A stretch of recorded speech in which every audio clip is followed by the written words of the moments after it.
Ukraina akhirnya menyerah setelah digempur Rusia hampir 2 pekan. Presiden Ukraina Volodymyr Zelensky menyatakan kesediaannya untuk membahas tuntutan Rusia. Rusia menggempur Ukraina karena tidak mengakui Crimea yang dicaplok dan wilayah pro-Moskow yang memisahkan diri. Selain itu, Ukraina sempat ngotot ingin bergabung dengan NATO yang membuat Putin semakin murka.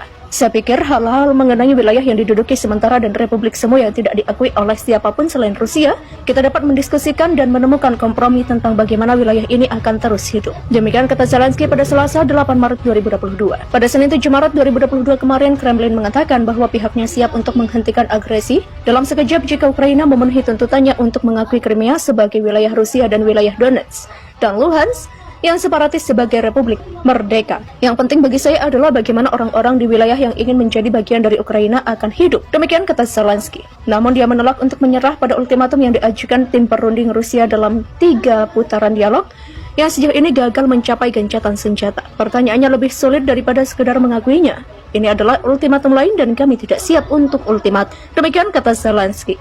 Saya siap untuk berdialog, kami tidak siap untuk menyerah. Kremlin juga mengatakan bahwa mereka ingin Kiev menghentikan aksi militer dan mengabadikan netralitas dalam konstitusinya. Sebuah proposal yang juga tampaknya terbuka untuk Zelensky. Saya telah mendinginkan masalah ini sejak lama setelah kami memahami bahwa NATO tidak siap untuk menerima Ukraina. Pemimpin Ukraina itu mengulangi seruannya kepada Presiden Rusia Vladimir Putin untuk merundingkan gencatan senjata dengannya secara langsung. Panggilan yang sejauh ini ditolak oleh Kremlin. Yang perlu dilakukan adalah Presiden Putin mulai berbicara, memulai dialog daripada hidup dalam gelembung informasi tanpa oksigen.